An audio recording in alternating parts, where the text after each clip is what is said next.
will join us after this break.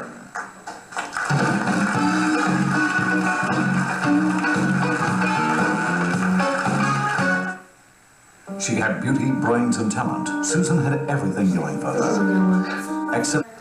Well, as we said earlier with Janine Haynes, immigration has become the biggest issue in Australia. Today's Australian newspaper has published a poll which indicates most of you agree with John Howard. 77% of Australians support a slowdown in Asian migrants, according to that poll. And in Melbourne, a new lobby group called Australians Against Immigration has been formed. Now, they want migration stopped, and not just Asians, but all immigrants. Patrick O'Neill and Robin Spencer are here from that group, and opposing them, I guess, is an Italian-born bloke who's proud to call himself an Aussie, Franco Cozzo. Will you please welcome all three of us?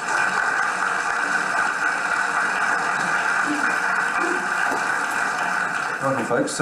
Patrick, can we start with you? Now, you're a migrant. That's right. Is it, the obvious criticism, I guess, is that you've taken a position of, I'm all right, Jack, close the doors, keep the rest of them out?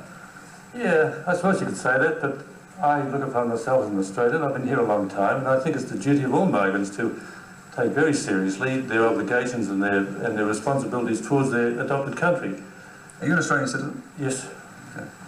And we see, and many of our group of migrants also, I'm not the only one, about 30% of them, and we see that we have got to face up to the fact that a continued large-scale migration program, though it's had great benefits in the past, to continue this is not in the long-term interest of the country. It's certainly not in the interest of the unemployed, and it has it's stressing the economy and stressing the environment. Are you from Ireland? Or Ireland, yes. Yeah, now, I ask because that figures about 1 million English and Irish who have not become Australian citizens, so you have actually taken an Australian citizenship. Yes. All right. Now, what would you say, Frank, out of that comment? I would say myself, Australia needs more immigrants as possible, because it's still a young country. But from any nationality of the world, I believe that welcome to Australia, because Australia still needs you. The way there was when Franco Cozzo arrived in Australia. Which is how long ago, Franco? 32 years ago. And the immigrant make Australia, and Australia make the immigrant, like Franco Cozzo today. I did my best for Australia, and for myself also too. This is the result of immigrant. Now, what you came out here with, I read, with $2 or £2 in your pocket. When I arrived in Australia, I have £2 in my pocket. I was very nice to look at the time, not today, because the age automatically for everyone's grow. And when I arrived in Australia, I said, this is a wonderful country, and they are the country of the future, where immigrants like to work in Australia. It is not true. Unemployed people in Australia. No. People don't like to work in Australia. You mean Australians? In Australia, today. You mean Australians don't like to work? Yes. Okay. The new generation I'm talking about.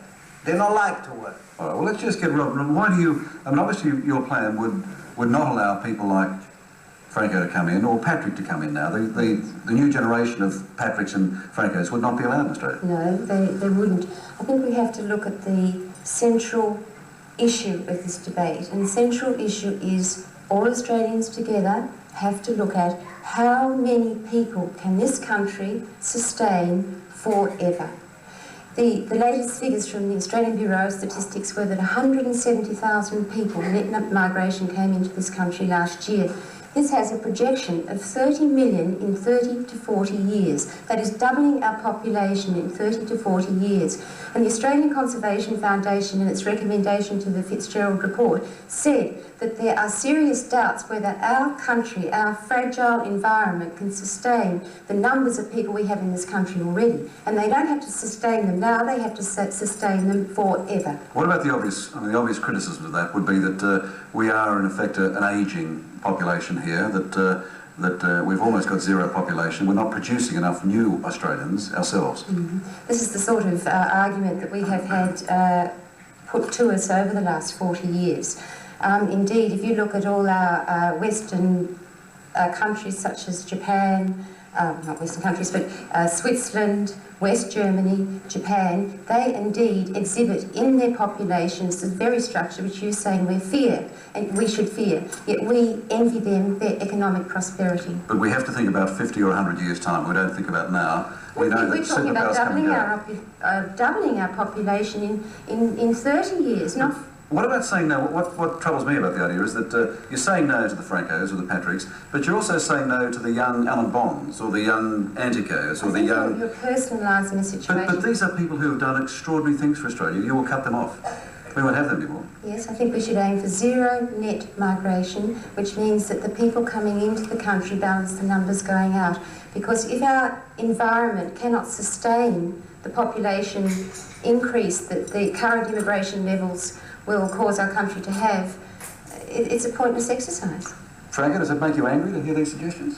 What will be happen if no immigrant come to Australia in another 30 years' time? Could you answer me this, please? What will be happen? I think we should have a self-reliant, self-sustaining population. What do you mean by what will happen? You mean what will happen to Australia in another 30 years? Well, I'm not here in another 30 years. If no new Australia will come in, what will be happen to this wonderful country? Who will be here? I think that the people in this country will look after the fragile environment we have. Which we have people? all the technical skills. In fact, if we weren't spending so much money could you tell me which financing an people enormous will urban I'm sorry, but which infrastructure. people will look after Australia? Which? The Australian people Which of one? whatever Tell me one. origin. Which Australian people, the 1950 when I arrived in Australia, done a big success in Australia? 4 or 5 big ones, and the rest is nothing. But we've got 17 Look, million have a Australians look at here. the Not every one immigration. of them could be looking Would after you the please country. have a look at the immigration when they arrive in the 15? Have a look at them. Have a look at them.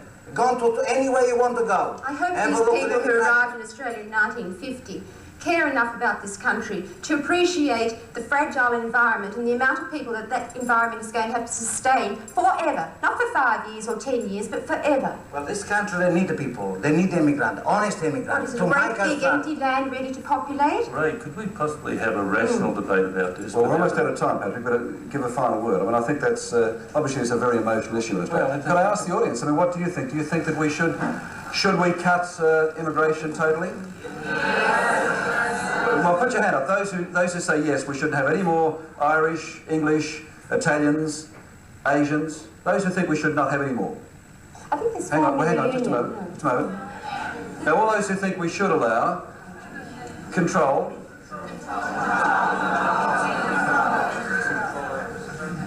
All right, interesting. Control is the word. I'm sorry, we are out of time, Patrick, on that. But, I think it's important to say that our group would allow a family reunion scheme for immediate family members. That's parents and children. But you're talking about 20,000 now, but phasing it out gradually. Well, I think it's finite. Family members are finite. Okay, all right. We thank you. Would you please thank our guests for that? And we'll catch up in a moment with the British actor Paul Eddington. Yes, Prime Minister, he's next.